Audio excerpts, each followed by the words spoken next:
Paramashivoham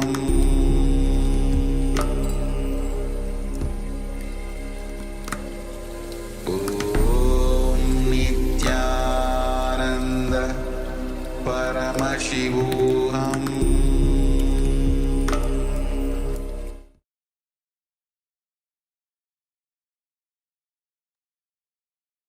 Yes, let us slowly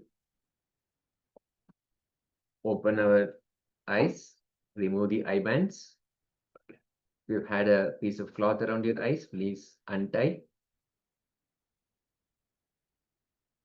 Great. So, powerful moment to sit in oneness with Paramashiva and let him manifest the powers through us. Let us quickly have a moment of sharing. Do share whatever Paramashiva revealed to you during this time. When you sit in this space, anything that happens within you, whether it is a thought, a visualization, or a feeling, a word that just pops up, any of that is a revelation from Paramashiva. We might think it's not related, but Paramashiva reveals something extraordinary. There is more than the image that is being projected. He reveals the entire thing, so we don't know exactly what is being revealed. Whatever happened within this period, jot it down and share before we actually forget all the details. When Paramashiva does reveal, he reveals all details. So let's have a quick moment where we can share. And just we'll take this opportunity to invite each and every one of you, welcome each and every one of you as well to the sessions today. We have Ma Sally Chen, Nithyananda Ma, Shermaine Muse, Ma Yang Yan Hong, Kiang Ki, Guik Shujing, Ma Mahasatya and Paramasatya, Vishwanathan Alagappanaya, Ma Nistarai Kunya, and one more participant, we are unable to read the name. We welcome each and every one of you to the program for the sessions, and we also welcome all the participants who have joined us on YouTube as well. So we welcome all of you, and again, take this moment, take this opportunity to share with us how the manifestation was. When you sat in that oneness space, what happened? How did Paramashiva reveal himself to you? Revelations of Paramashiva, what happened? What did he share with you? So please go ahead and share.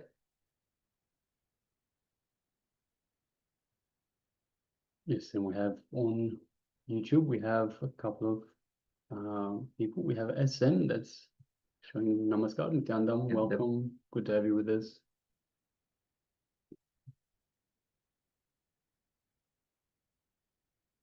Yes, also requesting everyone to please switch on your camera and be available in the camera frame for this program, and of course for yourself.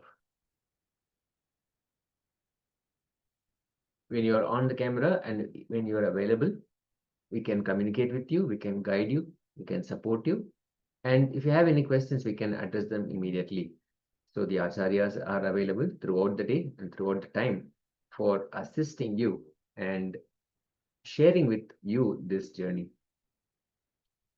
Yes, we have a sharing from Yang Yan Hong that says a yellow circular light spot, red, blue, white, black, green plants, a house in blue and white, a brown embankment, Longan, asphalt road. Yes, thank you very much for sharing. Thank you so much for sharing, Ma. Okay, we'll take this moment to bring the image back on screen before we enter into the second round. Yes. Yes, so this is what we had displayed for you. As you can see, it is a pizza, a food type. Pizza, vegetarian, looks like cheese and tomato and some green stuff all over. And yes, the cheese looks very well burnt around the edges. And Sri Vishwanathan Iyer has shared, I have some boards, some white light and gold color. Thank you, Iyer. Thank you so much for sharing. Thank you for sharing. So let us have a look at the sharing. Smart Young Yan Hong says a yellow circular light spot. So it's very circular, very much yellow. So yes, very much spot on. Ma. We have red. Yes, we have the cherry tomatoes that are red, blue, and we have a little bit of hint of blue, as in the table gives a blue reflection. White, we have white from the light reflection, and if we see on the fork on the left hand side, there's the bright light is making it look very much white. Black, we do have black in the in here as well. There are shadows and also darker greeneries, if I can call them that, herbs on the pizza, and of course a little bit of overburnt cheese. Green plants, lots of those. A house in blue and white. So again, we have the blue and the white. Brown embankment. So it might look like embankment. It is. We have the brown wood that the pizza is sitting on, and of course we have the brown of the burnt cheese. Longan. I don't think we have. At least we don't see longan. Not in the image itself. And asphalt road. So again, the table looks gives a little bit of a hint of an asphalt road. So yes, thank you very much for sharing, Ma. Congratulations for manifesting. Yes, and Sri Vishwanathan Alagappanaya has shared, I have some boards, some white light and gold color. Definitely we have boards, we have white light and gold color as well. There is a goldish yellow hue around the whole picture. So more and more Paramashiva is revealing in detail how the picture is, and then giving us the power of vision beyond the sight. So let us immediately sit for the second round. So let us once again, take our eye bands and tie around our eyes. If you don't have an eye band, you can pick up a piece of cloth and tie around your eyes. Just make sure that the cloth does not allow any light to get through. Sitting in oneness with Paramashiva, remembering the Supreme Pontiff of Hinduism. Just remembering invokes his presence. Just remembering invokes his presence in our inner space, in our third eye region.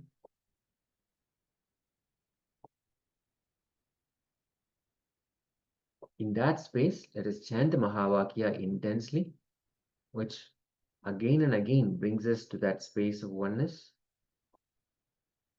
Om Nithyananda Paramashivoham. Om Nithyananda Paramashivoham. Om Nithyananda Paramashivoham. Continue to chant intensely as Paramashiva manifests through all of us, giving us the power of vision beyond the sight, revealing the image that is being projected now. The image is being projected now. Nithyananda Paramashivoham.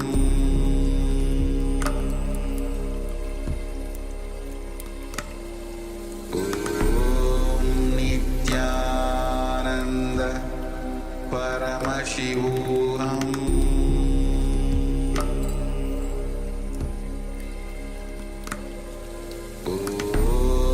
Nithyananda Paramashivoham.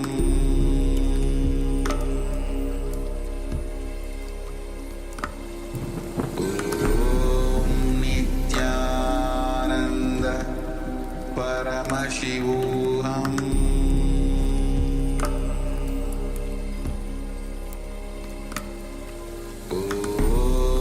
Nithyananda Paramashivoham.